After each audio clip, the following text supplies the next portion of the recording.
Brought to you by NBC bearing, भारताची पहिली bearing उत्पादक.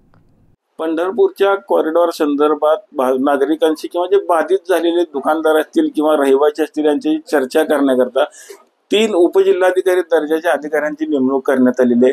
जवळपास आज 5 तारखेला खरं तर शेवटची त्यांची मिटिंग होणार आहे. आता शेवटच्या टप्प्यामध्ये आलेली ही सगळी चर्चा आहे.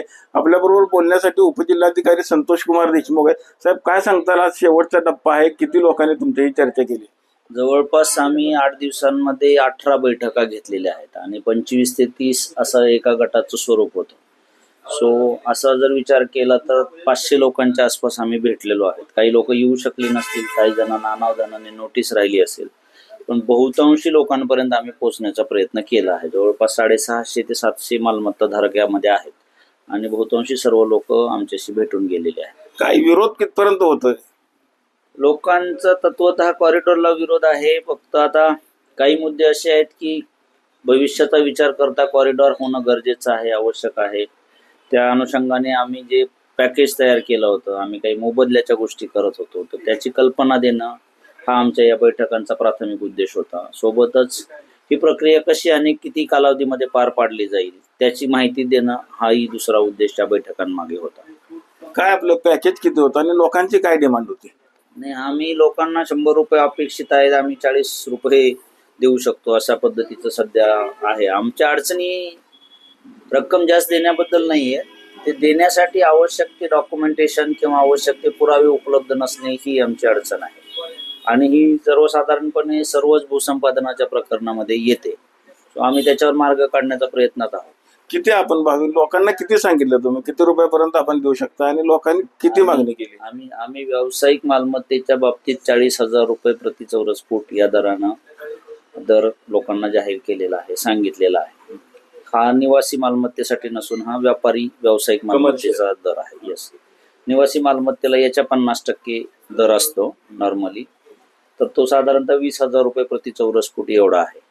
सो नागरिक विचारही करतायत आणि कमी दर आहे असं पण सांगतायत. त्यांच्या अपेक्षा जास्त आहेत, मी त्याला अवास्तव म्हणणार नाही, परंतु तिथपर्यंत पोहोचायचं कसं हा आमच्या समोरचा प्रश्न आहे. कॉरिडॉर किती चौरस मीटरचा असणार आहे? कॉरिडॉरची एकूण 150 मीटरची रुंदी आणि 450 मीटरची लांबी जर धरली तर जवळपास 67,000 चौरस मीटरचा हा कॉरिडॉर असणार आहे, ज्यामध्ये मंदिराचा समावेश आहे, नगरपालिकांच्या मालमत्तांचा समावेश आहे, तुकाराम भवन आणि दर्शन मंडपाचा समावेश आहे, ओपन स्पेसचा देखील त्याचमध्ये समावेश आहे. यामध्ये जास्तीत जास्त खरं तर आपण बघितलं भाडेकरूंची संख्या जास्त आहे, त्यांच्या बाबतीत आपला काय निर्णय असतो? आम्ही शेवटच्या टप्प्यामध्ये भाडेकरूंसोबत एकत्रितरित्या आणि आजचा दिवस त्यांच्यासाठी राखून ठेवून भेटलो. त्यांचा मुद्दा निव्वळ भाडेकरू या स्वरूपाचा नसून त्याच्यातून त्यांचे काही प्रश्न होते, ते आम्हाला आज समजून घेता आले. आमची एक टीम आहे, ज्याला आम्ही बॅकडोर टीम किंवा थिंक टँक म्हणू शकतो. त्या थिंक टँक सोबत चर्चा करून त्यांच्या प्रश्नांना कशी उत्तरं देता येतील याचा विचार करून त्यांचं जे धोरण निश्चित होईल ते आम्ही त्यांना पुन्हा सांगणार आहोत. म्हणजे भाडेकरूंना तुम्ही वाऱ्यावर सोडणार नाही, त्यांचाही विश्वासात घेऊन होणार? बाधितांमध्ये भाडेकरूचा समावेश होतो का तर होतो आहे. फक्त त्यांना कॉम्पेन्सेट करण्याचे जे मुद्दे आहेत आणि त्याच्यामध्ये फक्त मोबदला हा एकमेव मुद्दा नसून इतरही काही मुद्दे आहेत. म्हणजे त्यांच्या उपजीविकेचं साधन हिरावलं जात आहे असा त्यांचा मुद्दा आहे आणि त्याचं कॉम्पेन्सेशन पुन्हा याच भागामध्ये त्यांना मोबदला देऊन करावा अशी त्यांची मागणी आहे. पण जर कॉरिडॉर करायचं आहे आणि इथली बहुतांशी जागा आज आहे त्याच्यापेक्षा 3 पट जागा जर मोकळी करायची आहे तर सर्वांना सामावून घेणं याच क्षेत्रामध्ये कठीण जात आहे. कारण कोणाची इच्छा दुसऱ्या किंवा तिसऱ्या मजल्यावरती, पहिल्या मजल्यावरती गाळा घेण्याची आहे नाही आणि आम्हालाही तसं करायचं नाही. सो त्या अँगलने किती जणांना आणि कसं सामावून घेता येईल याचा आम्ही अजून विचार करतो.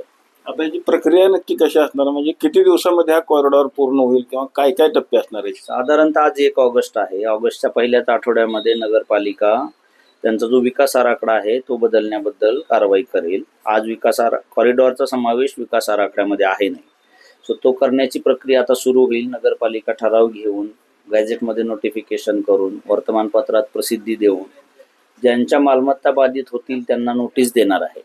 1 महिन्याचा कालावधी त्यांना दावे आणि हरकती दाखल करण्यासाठी असेल. त्यानंतर या दावे आणि हरकतींवर सुनावणी होईल, जी मुख्याधिकारी आणि प्रशासक यांच्या समोर होईल. याचा अहवाल शासनाकडे जाईल, जो नगरविकास विभागामार्फत शासनाला सादर होतो. साधारणतः सप्टेंबरपर्यंत ही प्रक्रिया पूर्ण होईल आणि सप्टेंबर ऑगस्टच्या शेवटच्या आठवड्यामध्ये भूसंपादनाची कारवाई सुरू होईल. फार फार तर ऑक्टोबरच्या पहिल्या आठवड्यामध्ये ती सुरू होईल. म्हणजे पुढच्या आषाढीपर्यंत ते सगळ्या कामाला सुरुवात झालेली असेल. आम्ही असं अपेक्षित धरतो आहे की लोकांना आम्ही जर कन्व्हिन्स करू शकलो तर भूसंपादनाची प्रक्रिया सुरू झाल्यापासून 6 महिन्यामध्ये ही प्रक्रिया पूर्ण व्हायला हरकत नाही. येस. पंढरपुरातून cameraman Jagdish Ravi Lagekar, TV9 Marathi. Brought to you by NBC bearing, भारताची पहिली बेअरिंग उत्पादक.